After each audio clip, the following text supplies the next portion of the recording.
एकदा एक गरीब शेतकरी मोठ्या संकटात सापडला. अनेक वर्षे दुष्काळ पडल्यामुळे त्याची शेती नापीक झाली होती. कर्ज वाढले होते आणि घरात अन्नाचीही कमतरता होती.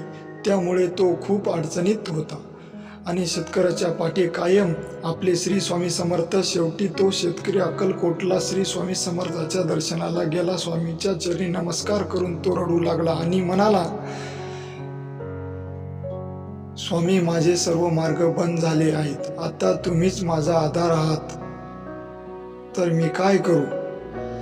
श्री स्वामी समर्थ महाराज म्हणाले, अरे बाळा, भिवू नकोस, मी तुझ्या कायम पाठीशी आहे. शेतकरी स्वामीच्या शब्दावर पूर्ण विश्वास ठेवून घरी परतला. त्याने मेहनत सोडली नाही. पुन्हा शेतीची मशागत केली. काही दिवसांनी चांगला पाऊस झाला. पीक भरघोस आले आणि हळूहळू त्याची सर्व संकट दूर झाले. आणि स्वामी म्हणाले, भिवू नकोस, मी तुझ्या कायम पाठीशी आहे. श्री स्वामी समर्थ. जय जय स्वामी समर्थ. आपल्या चॅनलला नक्की सबस्क्राईब आणि लाईक करा.